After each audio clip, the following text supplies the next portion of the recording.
How about, let's talk a little bit about, the guys you'll be facing in the mayoral election, at least as far as we know so far, David Kunkle and Mike Rawlings.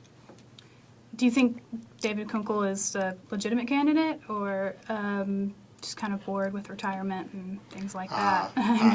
With all due respect, I think that's a question you need to ask him. I really don't know whether he's bored with retirement or not. Right. I mean, he served the city very well while he was here.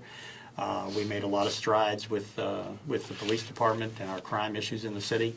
But at the end of the day, it was the city council that made the decision that we're going to fund 200 extra officers each year, that we're going to get them their cars, we're going to give them their helicopters, we're going to give them the tools that they need, and we back the changes in policy that allowed them to move back into the neighborhoods and do what I call officer-friendly old-time patrol versus being a reactionary police force that where there's crime, we'll get in the car and go fight crime. Had the council not made those decisions, we wouldn't be where we are today. Part of what Chief Kunkle is talking about is he's against taxes, flat out not going to raise them. Mm-hmm. But he feels like we need to take the city apart, at least from what I can understand from his release, and put it back together again, review all the expenses, make sure we're going in the right direction. Or you were kind of evidencing, at least what I was hearing, was a little more satisfaction with how things are going now. Well, no, one of the things that I've pushed continually since I've been on the council is try to reinvent the way we do things. There's a lot of things that I can point to that I was responsible for on the council, issues that I've driven that make us more efficient today than what we were when I got there.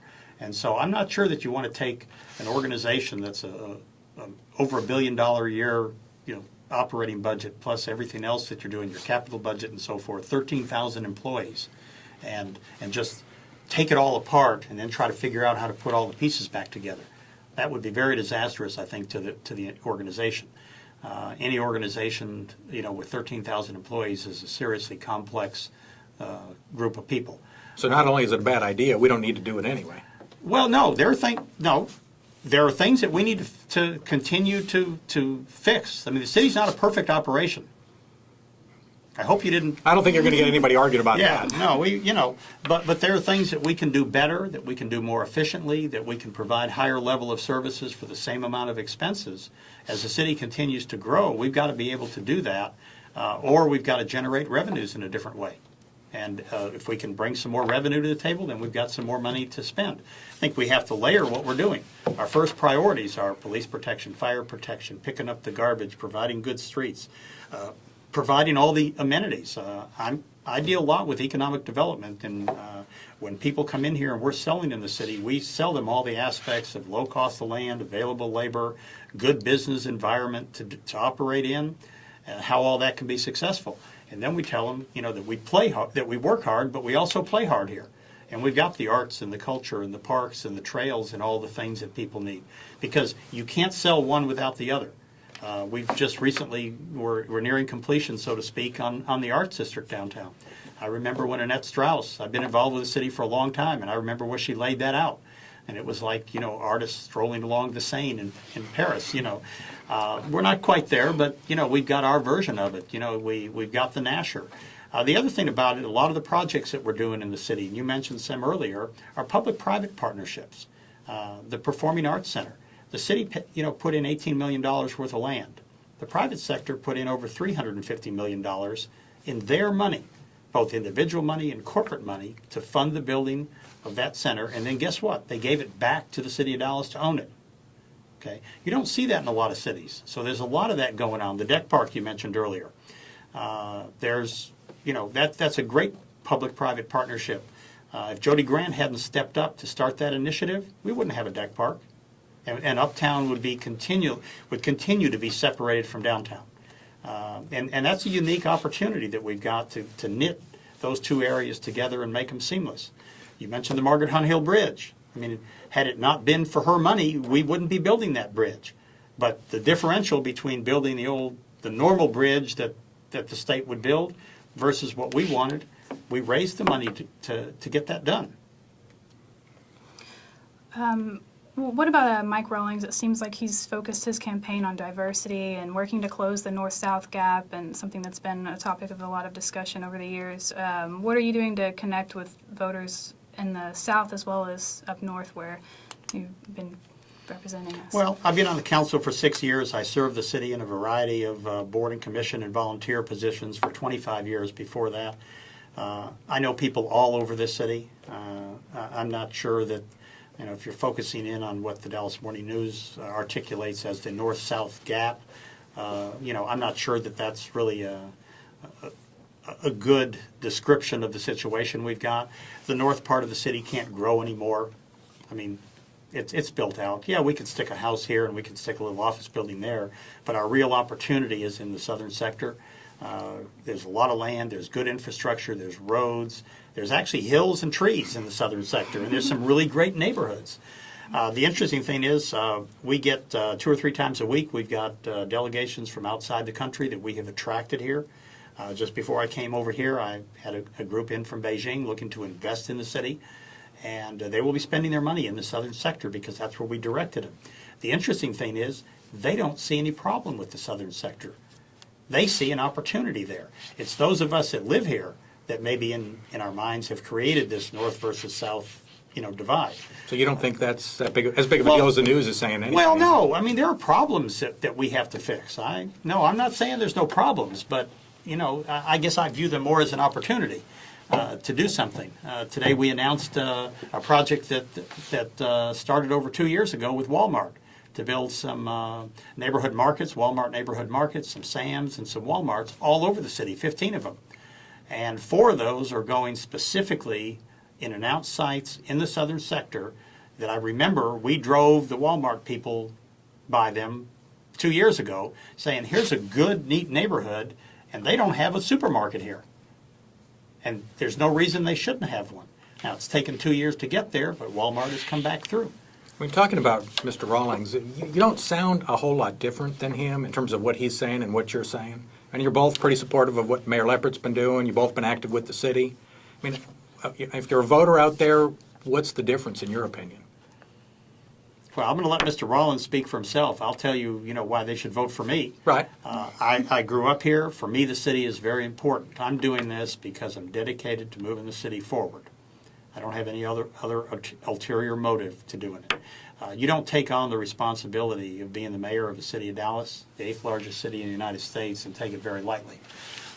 Over the years, the mayor's job has transformed itself from a Wednesday afternoon job to a full-time job. And Mayor Leppert has really raised the bar, I guess. Either raised or lowered the bar. I'm not sure what you do with a limbo bar there, but raised it to the point that it is a full-time job.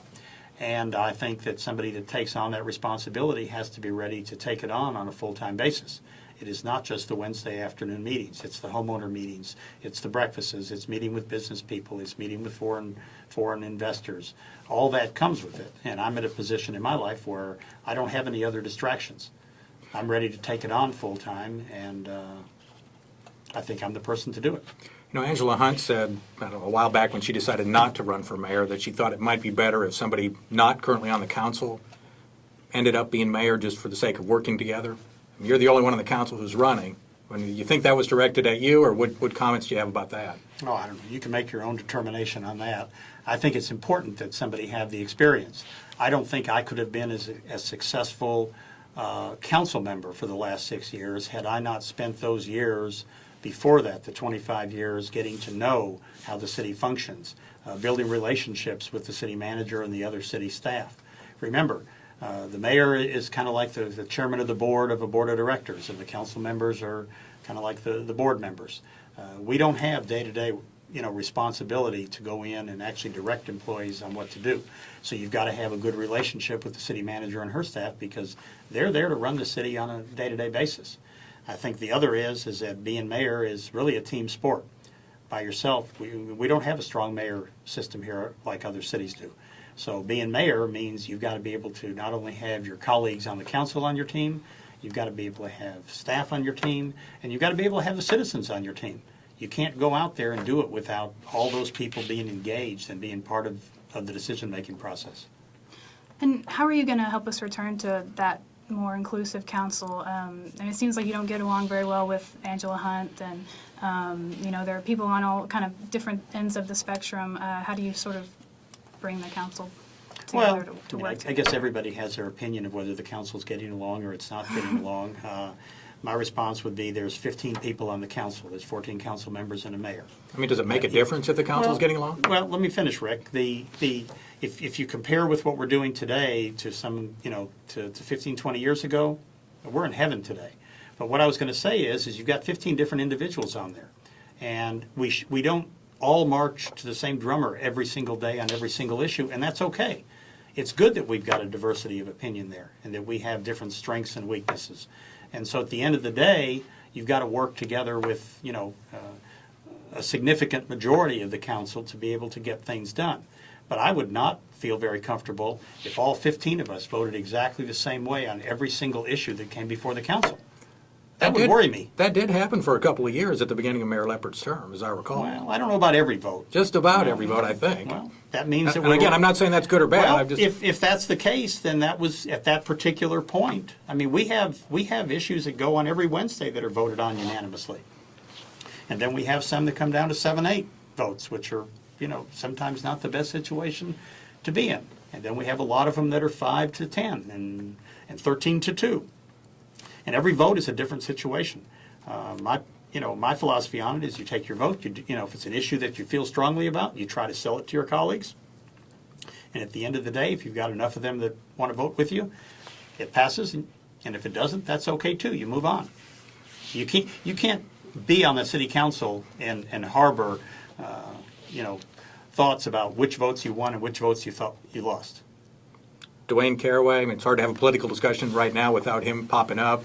Is he qualified to be Mayor Pro Tem? It looks like that'll happen. Or maybe you've got some insight on that for us? Well, I haven't received the call from the mayor as to when he's leaving. He might be staying through the end of his term.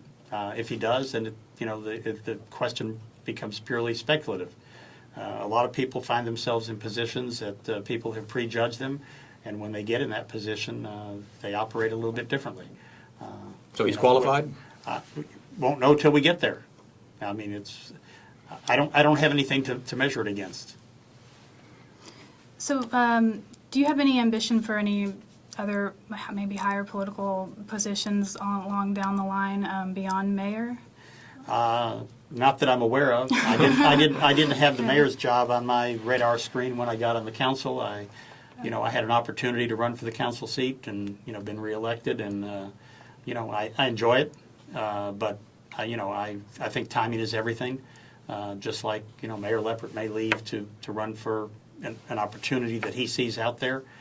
This opportunity presented itself. Talked to a lot of people. A lot of people encouraged me to run, and that's why I'm running for mayor. All right. Well, I think we'll leave it there. Thank you, Councilman Natinsky, for joining us today. Okay, my pleasure. And thanks, Rick Wamre. I was here anyway, so.